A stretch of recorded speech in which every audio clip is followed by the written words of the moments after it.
Gue nggak ngerti dah maksud DJI apa ya keluarin drone banyak banget di tahun ini. Kan gue jadi curiga gitu ya, tahun depan bakal slow banget perkembangan produk-produk baru, takutnya. Jadi yang gue bahas kemarin soal DJI mau keluarin drone lagi yang sangat murah, ternyata bener guys.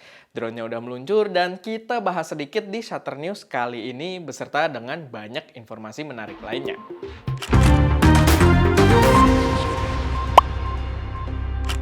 Episode Shutter News kali ini disupport oleh toko kamera online kamera.co.id. Oke, informasi pertama langsung aja ini seputar DJI yang gak lama abis kita bahas rumornya langsung meluncurkan drone DJI Mini 3 versi non-pro tanggal 9 Desember kemarin. Dan sesuai dengan yang gue bahas, dia menghilangkan obstacle sensornya dan juga di scene light-nya. Aneh sih, dia membawa ukuran sensor yang tetap sama kayak Mini 3 Pro di 1/1.3 inch, cuman bukan 48 megapiksel, tapi di sini cuma 12 megapiksel doang. Yang berarti harusnya sensornya berbeda dan technically harusnya bisa lebih aman dari noise di low light. Walaupun mungkin nggak bakal signifikan juga. Gue baru ngeliat preview rambut gue di situ jelek banget, sorry karena masih basah ya. Jadi usahakan untuk mengabaikan rambut tersebut. Dan ya balik ke drone-nya, harganya sendiri di Indonesia udah ada ya. Jadi cepet banget walaupun masih pre-order. Dia dijual di Indonesia itu ada dua versi. Yang remote RC itu 14 juta, sedangkan yang enggak itu di 11.650.000 rupiah. Yang enggak maksudnya yang remote biasa gitu ya, bukan yang ada layarnya. Menurut gua sih itu menarik ya harganya, mengingat dua-duanya itu udah bundle Flymore juga. Jadi udah dapat tas buat bawa-bawa, charger hub untuk ngecas langsung beberapa baterai, dan total baterainya yang kita dapat di situ langsung 3 biji. Jadi cukup menarik value-nya buat yang baru mulai. Kalau kalian tertarik, mungkin kita bahas juga sedikit drone ini dari review-review yang ada di luar sana. Karena sebenarnya ada beberapa hal yang menurut gua cukup menarik buat kita angkat gitu ya. Buat kita bahas apa bedanya dengan Mini 3 Pro dan lain sebagainya. Ya kalau kalian tertarik silahkan komen di kolom komentar. Atau ya kalau kalian mau nunggu barangnya aja di kita juga nggak apa-apa. Selanjutnya, ini ada bocoran informasi yang menurut gue menarik banget dari fotorumors.com yang mengatakan kalau sekarang itu lagi banyak influencer yang datang ke Tokyo untuk semacam announcement dari Panasonic. Jadi diundang gitu ya sama Panasonic tapi secara rahasia gitu kan, belum dirilis secara publik. Dan si fotorumors.com ini dapat informasinya juga dari kontributor anonim via email dan isinya cukup menarik juga menurut gua. Salah satunya penulis email ini ngelihat Chris Howe katanya dengan kamera Lumix baru yang padahal katanya Chris Howe di video-video dia sebelumnya itu sempat ada klaim kalau dia nggak bakal pakai Lumix lagi kecuali mereka pakai Phase Detect autofocus atau mungkin asal autofokusnya jauh lebih improve. Dan mungkin itu semacam indikator kuat tentang kamera baru ini. Sebelumnya kalau kalian ingat ada rumor juga yang kita angkat di Shutter News juga di mana mengatakan kalau Panasonic itu lagi bekerja sama dengan DJI buat tes LiDAR autofocus system. Apakah ini kamera yang dimaksud? Kita tidak tahu. Tapi balik lagi, ini semua hanya rumor, kita belum bisa confirm apa-apa, tapi gua nggak bisa bohong kalau gua sangat-sangat excited pada update terbaru Panasonic ini.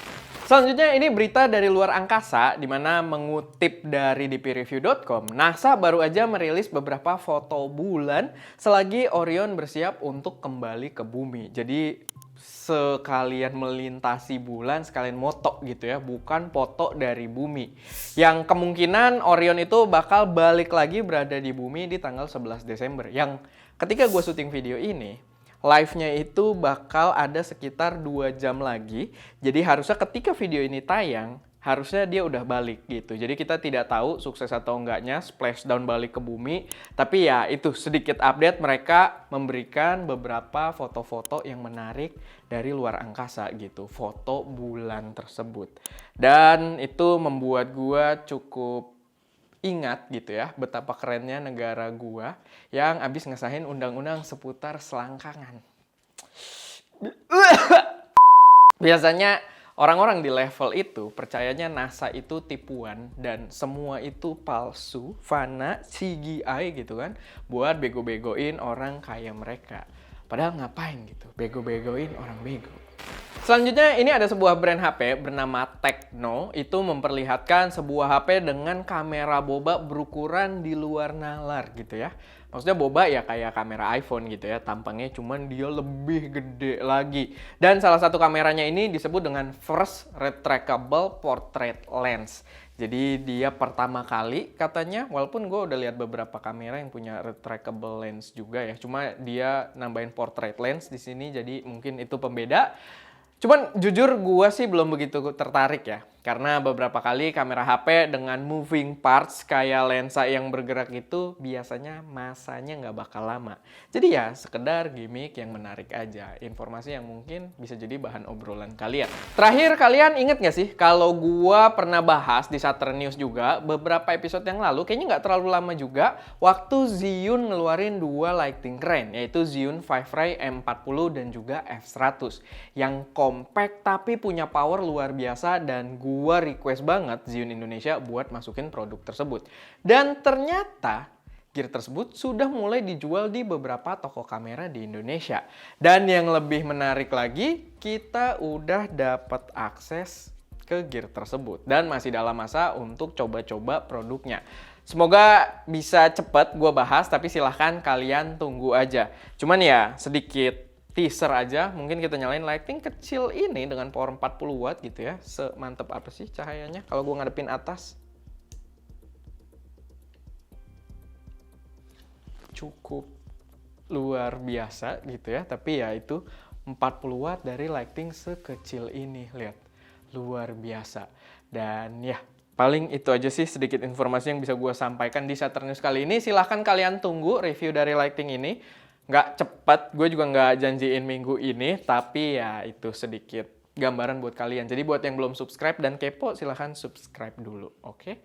Oke, paling itu aja. Semoga bisa menambah wawasan kalian, semoga bisa jadi referensi. Dan kalau kalian punya koreksi, saran, atau informasi tambahan yang mungkin berguna buat teman-teman lainnya di dunia fotografi, videografi ini, silahkan taruh aja semuanya di kolom komentar.